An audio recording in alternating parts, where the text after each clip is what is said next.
Oke, selamat datang semuanya.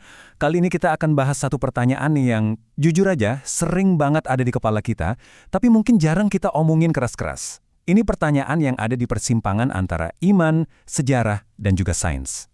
Jadi kita langsung aja ya ke intinya. Pertanyaannya simple tapi dalam banget. Kisah Adam dan Hawa yang kita semua tahu, itu beneran kejadian nggak sih? Sebuah fakta sejarah yang bisa kita buktikan gitu? Nah, kita mulai dari jawaban yang wow, to the point banget dari seorang ahli. Prof. Al-Makin, seorang guru besar filsafat Islam, bilang gini, kerangka Adam dan Hawa itu nggak ditemukan, dan emang nggak mungkin bisa ditemukan. Secara biologis, secara arkeologis, nggak bisa dibuktikan. Titik. Tapi, jangan salah, jawaban ini tuh bukan akhir dari diskusi kita, justru ini adalah gerbang pembukanya. Karena kalau kita terima jawaban tadi, justru muncul pertanyaan-pertanyaan lain yang jauh lebih menarik. Kalau kita nggak bisa membuktikannya sebagai sejarah, lalu apa? Pertanyaan lanjutannya jadi begini, oke, kalau bukan fakta sejarah, terus cerita ini datang dari mana? Dan kapan sih pertama kalinya cerita ini muncul di peradaban manusia? Nah, untuk jawab ini, kita perlu jadi detektif sejarah sejenak. Penting banget buat kita sadari ya, kalau kisah ini tuh nggak ujuk-ujuk muncul dari langit. Cerita ini adalah bagian dari sebuah tradisi, sebuah narasi yang punya akar sejarah yang bisa kita lacak. Jadi, ini dia kuncinya. Kisah Adam dan Hawa itu pada mulanya adalah cerita milik suku Israel kuno. Cerita ini berkembang selama ratusan, bahkan ribuan tahun. Dan versi tertulis yang paling kita kenal sekarang, yang ada di kitab Kejadian atau Genesis, itu baru rampung ditulis sekitar abad ke-5 sebelum Masehi. Dan ternyata, cerita ini bukan satu-satunya cerita penciptaan di masa itu. Nah, lihat deh tabel ini. Ini bagian yang super menarik. Kalau kita bandingkan cerita di kitab Kejadian dengan mitos-mitos dari Mesopotamia yang usianya jauh lebih tua, kayak epos Gilgamesh, polanya tuh mirip banget. Ada taman surga, ada sosok penggoda, ada hukuman pengusiran, bahkan ada cerita banjir besar yang mirip kisah Nabi Nuh. Ini nunjukin kalau cerita-cerita ini kemungkinan besar berasal dari satu kolam budaya yang sama di timur dekat kuno. Terus gimana ceritanya sebuah narasi suku bisa jadi cerita yang dipercaya miliaran orang di seluruh dunia? Singkatnya, ada dua gelombang besar. Gelombang pertama, di abad ke-4 Masehi, ketika Kekaisaran Romawi menjadikan cerita ini fondasi agama Kristen. Lalu gelombang kedua, di abad ke-7, saat cerita ini masuk dan menjadi bagian penting dalam tradisi Islam. Dua momen ini yang meledakkan sebuah cerita lokal jadi cerita global. Oke, sekarang kita ganti kacamata. Kita lepas dulu kacamata sejarah, kita pakai kacamata sains. Kalau kita jajarin data sains dengan timeline narasi tadi, perbedaannya bakal kelihatan jelas banget. Menurut tumpukan bukti fosil dan genetik, para ilmuwan sepakat, spesies kita, Homo sapiens, manusia modern secara anatomi, itu pertama kali muncul di planet ini sekitar 300.000 tahun yang lalu. 300.000 tahun! Sekarang, coba bandingkan angka tadi dengan kapan kira-kira narasi Adam dan Hawa mulai terbentuk dalam tulisan. Kapan? Sekitar 2000 tahun sebelum Masehi. Jauh lebih baru kan? Dan ini dia gapnya. Ada selisih waktu 298.000 tahun.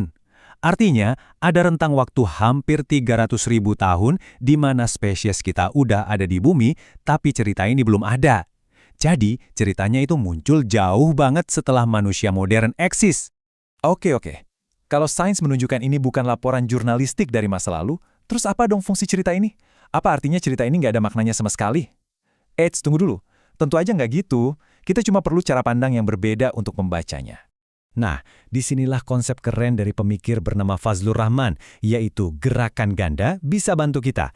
Gampangnya gini, gerakan pertama, kita coba pahami teks ini sesuai konteks zaman dulu pas ditulis. Gerakan kedua, kita tarik pesan moral universal dari cerita itu yang masih relevan buat kita hari ini. Dengan cara pandang ini, kisah Adam dan Hawa itu jadi bukan lagi tentang fosil atau tanggal, tapi tentang sesuatu yang jauh lebih dalam.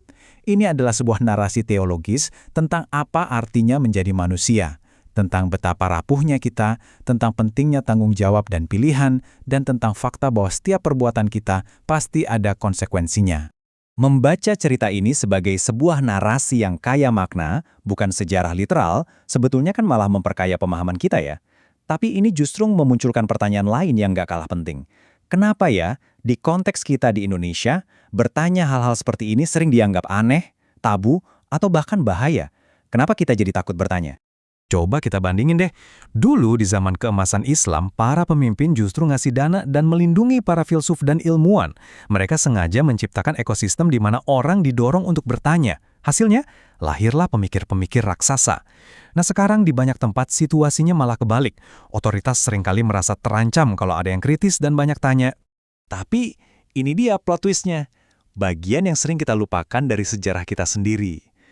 Para pendiri bangsa Indonesia itu, mereka justru adalah para filsuf.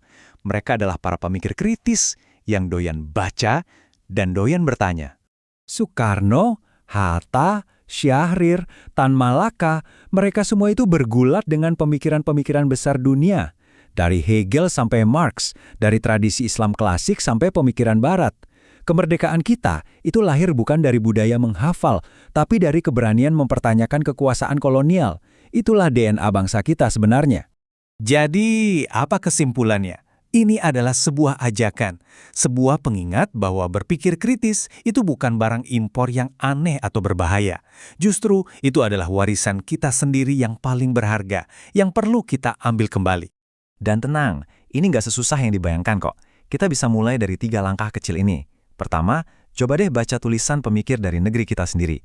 Kedua, latih diri untuk bertanya lebih dalam.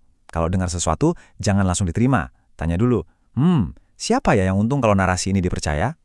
Ketiga, biasakan otak kita untuk menyimak diskusi yang serius, supaya terlatih untuk berpikir bukan cuma nerima informasi mentah-mentah.